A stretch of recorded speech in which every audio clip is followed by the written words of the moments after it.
The knife sliced through the air between them, embedding itself in the cutting board with a sharp thwack that made Marco's breath catch.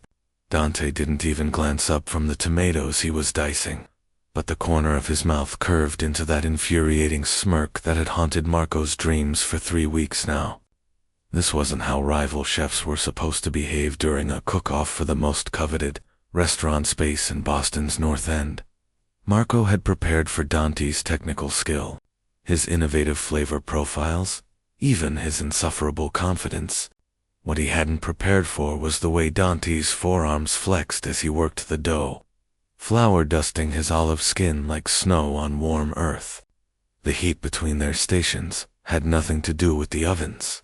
"Your bechamel is breaking," Dante murmured as he passed behind Marco's station, close enough that Marco could smell rosemary and something darker.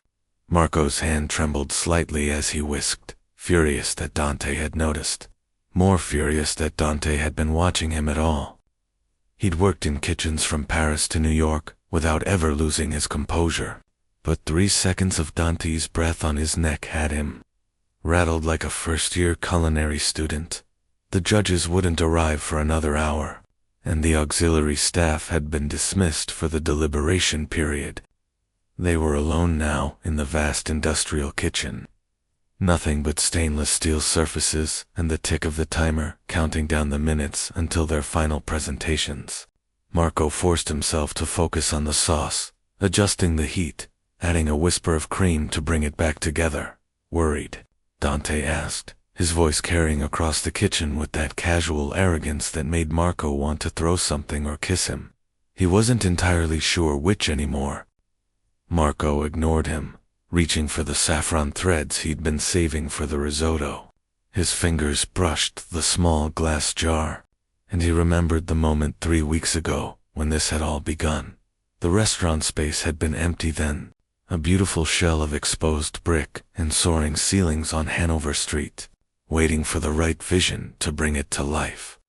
Marco had walked through it with the landlord, Mr. Giordano, already imagining where he'd put the wood-fired oven, how he'd arrange the dining room to maximize the natural light from the tall windows. He'd been so lost in his plans that he hadn't heard the door open behind him. "The kitchen's too small," a voice had said, and Marco had turned to find Dante Rossi leaning against the doorframe like he owned the place already. Dark eyes, darker hair pushed back from his face, a leather jacket that probably cost more than Marco's entire wardrobe. Marco had recognized him immediately from the culinary magazines, from the viral video of his appearance on that cooking competition show where he'd made the celebrity judge cry with a simple pasta dish. "The kitchen is perfect," Marco had countered, straightening his shoulders, even though Dante had a few inches on him. "For someone who knows how to use space efficiently." The insult had been deliberate, a reference to Dante's notorious perfectionism that required kitchens the size of airplane hangars. Dante had smiled then, a slow unfurling of lips that had made something tighten low in Marco's stomach. "And you must be Marco Bianchi. I've heard about you, the purist. Traditional recipes, traditional methods, traditional thinking." The way he'd said traditional had made it sound like an insult, like Marco was some relic from another era instead of a chef who'd earned a Michelin star before he turned 30. Better than being a social media chef who cares more about how a dish photographs than how it tastes. Marco had shot back, even though he'd spent hours scrolling through Dante's Instagram late at night, studying the way he plated his creations, the casual elegance of his presentations. Dante's food was beautiful. Marco couldn't deny that. Even if he'd never admit it out loud, Mr. Giordano had cleared his throat awkwardly, looking between them like a referee at a boxing match. "Gentlemen, I wasn't aware you knew each other. This is complicated." That was when they'd learned they were both there for the same reason, both courting the same impossible dream. The solution had been Mr. Giordano's idea, probably inspired by too many cooking shows. A competition? 3 challenges over 3 weeks, judged by a panel of local food critics and restaurant owners. Winner takes the space. 5-year lease at a rate that was almost too good to be true. Loser walks away with nothing but their pride in tatters. Now, standing in this kitchen with 10 minutes left on the clock, and Dante moving around his station with the grace of a dancer, Marco wondered if his pride was already lost. He'd spent 3 weeks trying not to think about the way Dante's eyes lingered on him during their first challenge. The accidental brush of their hands when they'd both reached for the same ingredient at the market. The dream he'd had 2 nights ago that had left him gasping awake in his empty bed. "You're thinking too loud," Dante said. And Marco realized he'd been standing still, staring at nothing, the saffron threads forgotten in his palm. He sprinkled them into the risotto, with perhaps more force than necessary, the golden threads disappearing into the creamy rice. "I'm concentrating," Marco said, tasting the risotto with a clean spoon. It needed something. Brightness maybe, a touch of lemon zest. He reached for the microplane and the lemon he'd prepared earlier. "On the food or on me?" The question was so unexpected that Marco's hand slipped, and he nearly dropped the lemon. He looked up to find Dante watching him with an expression he couldn't quite read. Something that might have been amusement, or might have been something more dangerous. "Don't flatter yourself," Marco managed, even though his heart was doing complicated things in his chest. He focused on zesting the lemon, the bright citrus scent cutting through the rich aroma of the risotto. Behind him, he could hear Dante, working on something that smelled like chocolate and cardamom and cyne. The first challenge had been about technique, classical preparations that tested their fundamental skills. Marco had dominated, his years of traditional training giving him an edge over Dante's more experimental approach. He'd watched Dante's face as the judges praised Marco's perfect hollandaise, his flawlessly executed beef Wellington, and he'd seen something flicker in those dark eyes that might have been respect. The second challenge had been about innovation, creating something new from a basket of mystery ingredients. Dante had destroyed him, turning strange combinations into dishes that made the judges moan with pleasure. Marco had watched him work during that challenge, fascinated, despite himself, by the way Dante tasted everything with his fingers, licking them clean between adjustments, completely unself-conscious. Now they were tied, and this final challenge was supposed to be about soul. "Cook something that represents who you are," Mr. Giordano had said. "Show us why you deserve this space, why your food matters." Marco had known immediately what he would make his grandmother's risotto, elevated but still recognizable, paired with a braised short rib that had been his signature dish in New York. Comfort food made transcendent through technique and love. He had no idea what Dante was making, and he was trying very hard not to care. The timer beeped, sharp and insistent. 5 minutes. Marco began plating, hands moving with practiced efficiency even as his mind raced. He arranged the risotto in a perfect circle, placed the short rib beside it, spooned the braising liquid around the edge of the plate, microgreens for garnish, a final grating of Parmigiano Reggiano, a drizzle of the expensive olive oil he'd been saving. "Time," Mr. Giordano's voice called from the doorway, and Marco stepped back from his plate just as Dante stepped back from his. For a moment, they just looked at each other across the kitchen, both breathing hard like they'd been running instead of cooking. The judges filed in, 3 of them this time, plus Mr. Giordano himself. They examined the plates in silence, first Marco's, and then Dante's. Marco couldn't see what Dante had made from this angle, could only catch glimpses of dark chocolate and what might have been cherries, the gleam of gold leaf. "Chef Bianchi, please describe your dish," the head judge said. A stern woman named Patricia, who'd been reviewing Boston restaurants since before Marco was born. He walked him through it, explaining the significance of his grandmother's recipe, how he'd stayed true to her methods while elevating the presentation and ingredients. "And you, Chef Rossi?" Patricia turned to Dante, who smiled that devastating smile, and began describing something about deconstructed chocolate, budino, with amarena cherries and pistachio cream. a tribute to his Sicilian heritage filtered through modern technique. His voice was warm, passionate, and Marco found himself listening not to the words, but to the tone. The way Dante's accent thickened slightly when he talked about his family, the judges tasted in silence. Marco watched their faces, trying to read their reactions, but they were professionals, giving nothing away.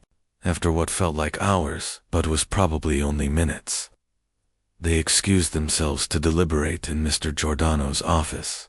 The kitchen fell silent, except for the hum of the refrigerators. Marco began cleaning his station automatically, needing something to do with his hands. He was scraping risotto into a container when he felt Dante beside him, close enough to touch. "Your grandmother's recipe," Dante said quietly. That was brave, putting something so personal in front of the judges. There was no mockery in his voice, none of the competitive edge that had defined their interactions until now. "Your chocolate thing looked good," Marco offered, the closest he could come to a compliment. He still hadn't looked at Dante directly, afraid of what he might see, or what Dante might see in him. They stood there at the sink, both ostensibly cleaning their stations, the silence stretching between them like taffy. "Marco," Dante said, and the way he said the name, soft and almost wondering, made Marco finally look up. Dante was closer than he'd realized, close enough that Marco could see the flecks of gold in his dark eyes, the faint scar above his left eyebrow. "Can I ask you something?" "What?" Marco's voice came out rougher than he intended. He was very aware of Dante's hand on the counter beside his, their fingers almost touching.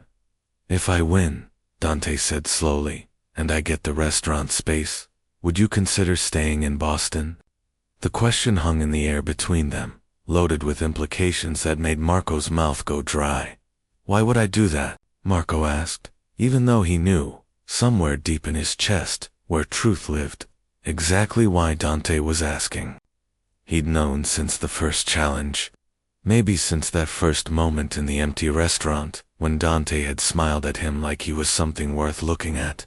"Because," Dante said, and now his hand was moving, his fingers brushing against Marco's in a touch so light it might have been accidental, except for the way. Dante's eyes never left his face. "I don't think this competition is the only thing happening between us, is it?"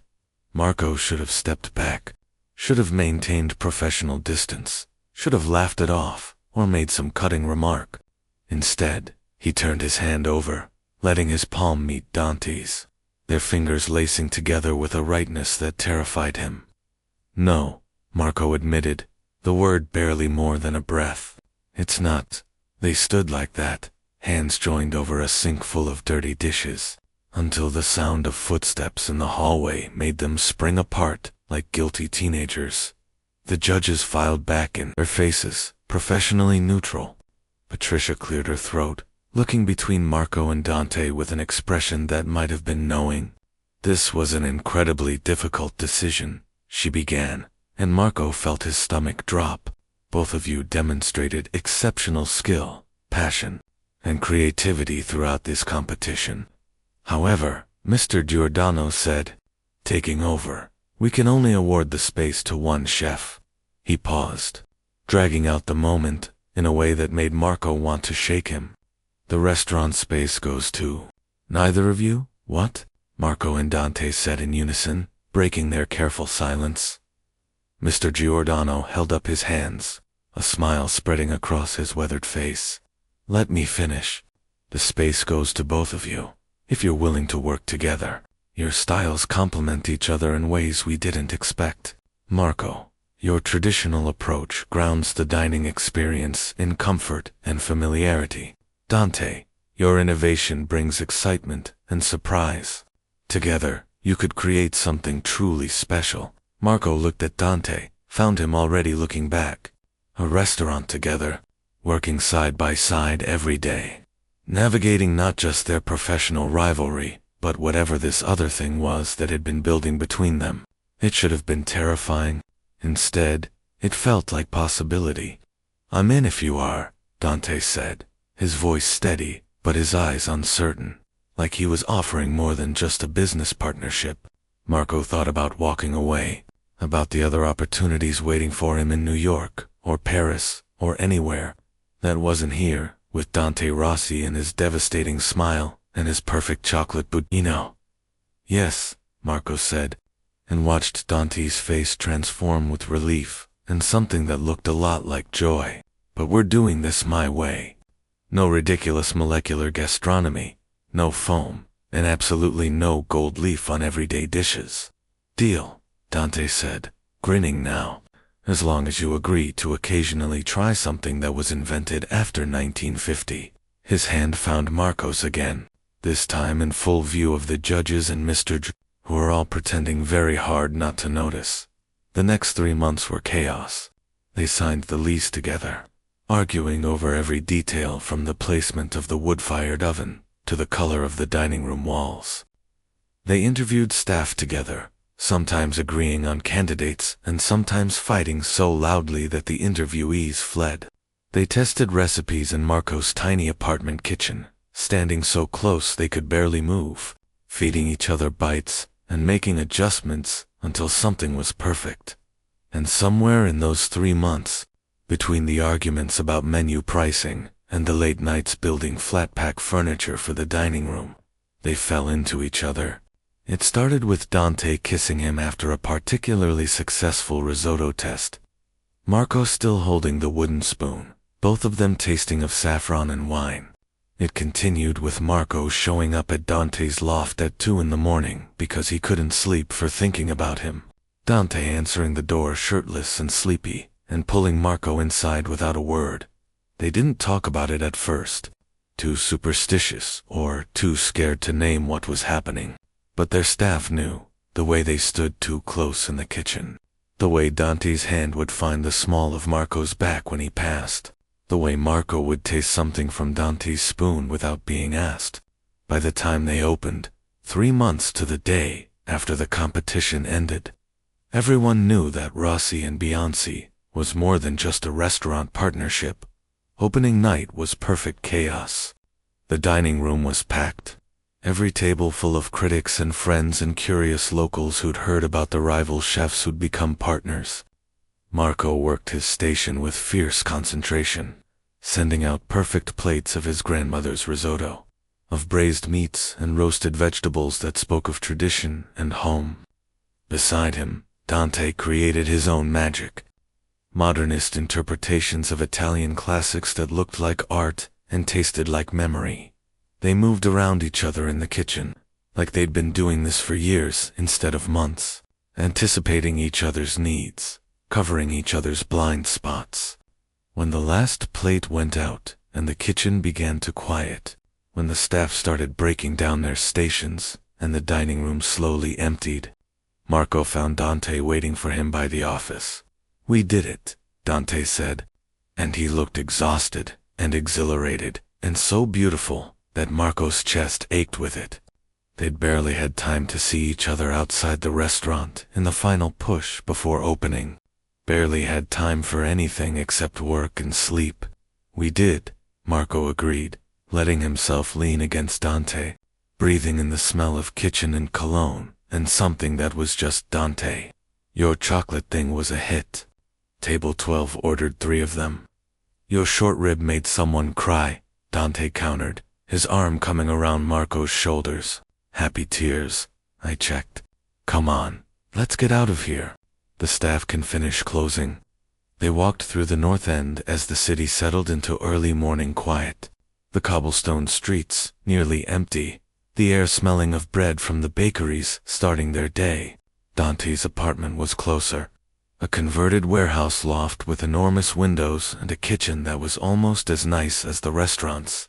Inside, Dante poured them both wine, expensive stuff they'd been saving for opening night. They stood at the windows, looking out over the city, not talking, just being together in a way they hadn't been able to for weeks. Marco felt the tension of the night start to drain away, replaced by a different kind of tension, the awareness of Dante beside him, warm and solid and real. "I'm glad we lost," Marco said suddenly. the words surprising him even as he said them. Dante turned to look at him, eyebrows raised in question. The competition. I'm glad Mr. Giordano made us partners, instead of picking one of us. Because you would have lost, Dante teased. But there was softness in his voice, affection that made Marco's heart do complicated things. Marco set down his wineglass and turned to face Dante fully. Because I wouldn't have this, he said, reaching up to cup Dante's face in his hands. I wouldn't have you. He kissed Dante then, slow and deep, tasting wine and promise and future. Dante made a sound low in his throat, his hands finding Marco's waist, pulling him closer. They made it to the bedroom eventually, leaving a trail of chefs, whites, and street clothes behind them. Dante's bed was enormous, all white sheets and soft lighting, and Marco had time to think that this was different from before, from the frantic encounters in the early days when they'd been too desperate and too scared to go slow.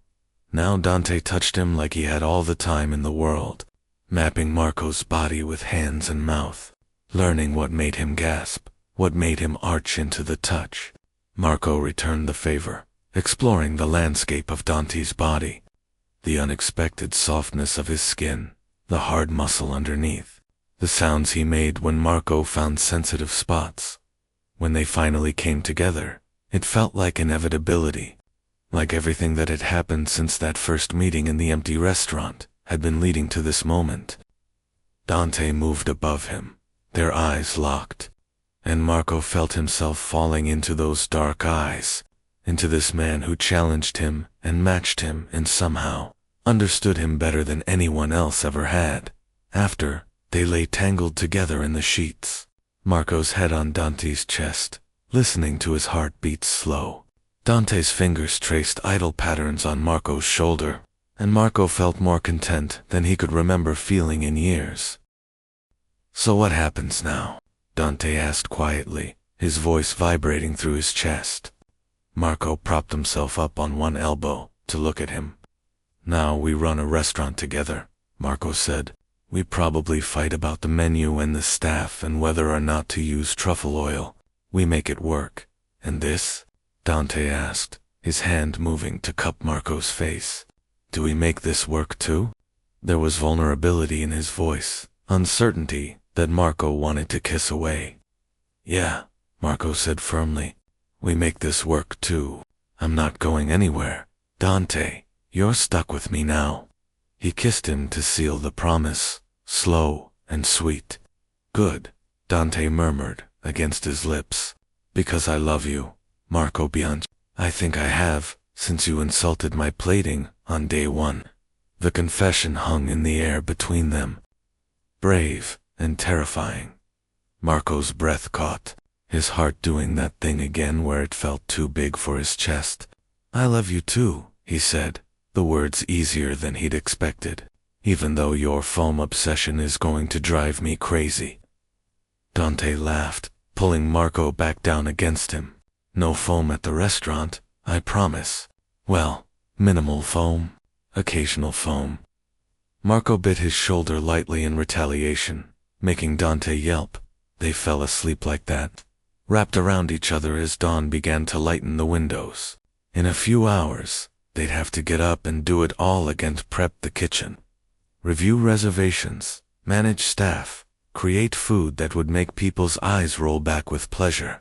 But for now, they had this, each other, the quiet peace of being exactly where they belonged. The restaurant thrived. Critics raved about the perfect balance of traditional and innovative. The way classic Italian comfort food sat beside boundary-pushing creations on a menu that somehow made perfect sense. The staff learned to read their moods, to know when to interrupt and when to leave them alone in the kitchen, where they worked out their disagreements through cooking, through competing, to make the other one admit their dish was better. Regulars started to form, people who came back week after week to sit in the same tables and order the same dishes. Marco learned their names, their preferences, their stories. Dante charmed them with his easy smile and occasional free desserts. Together, They built something that felt like family, like home, 6 months after opening. On a slow Tuesday night, when the restaurant was half empty and the kitchen was running smooth, Dante pulled Marco into the office and closed the door. "I have something for you," he said. Reaching into his pocket, Marco's heart started racing, his mind jumping to conclusions that were probably ridiculous. But then Dante pulled out a small velvet box, and Marco's breath stopped altogether. "Dante, it's not what you think," Dante said quickly, though he was smiling. "Well, not yet. It's too soon for that. But I saw this and thought of you." He opened the box to reveal a simple silver ring, elegant and understated. "It's beautiful," Marco said, his voice rough. He let Dante slip it onto his right hand, the metal cool against his skin. "What's the occasion?" "No occasion," Dante said, lacing their fingers together. "Just wanted you to have something that reminds you I'm thinking about you, even when we're too busy to talk. Even when we're fighting about whether panna cotta counts as foam." "It doesn't," Marco said automatically, then smiled. "Thank you. I love it." He kissed Dante there in the office, surrounded by invoices and staff schedules, and all the mundane paperwork of running a business together. "So," Dante said when they broke apart, "I was thinking, what if we did a special menu next month? Collaboration between us. Dishes that neither of us could make alone. Show people what we can do when we really work together." Marco thought about it, about standing beside Dante in the kitchen, their hands moving in concert to create something neither could make alone. "Yeah," he said, "let's do it. But I get final say on plating." "Absolutely not," Dante said, grinning. "We compromise on plating." They argued about it all the way back to the kitchen, all through service, all the way home to Marco's apartment this time. They were still arguing about it as they tumbled into bed, hands already working at buttons and zippers. Later, much later, lying in the dark with Dante sleeping beside him, Marco thought about how strange life was. A year ago, he'd been alone in New York, successful but lonely, pouring all his passion into other people's restaurants.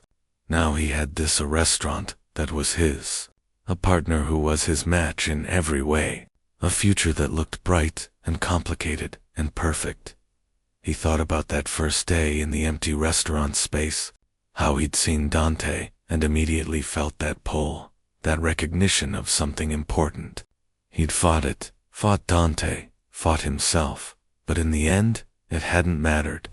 They'd found their way to each other anyway, through competition and collaboration, through risotto and chocolate pudding, through every argument and every kiss. Dante stirred beside him, reaching for him, even in sleep. Marco pulled him closer, breathing in the familiar scent of him, and let himself imagine the future. More restaurants maybe, expansion, awards, success.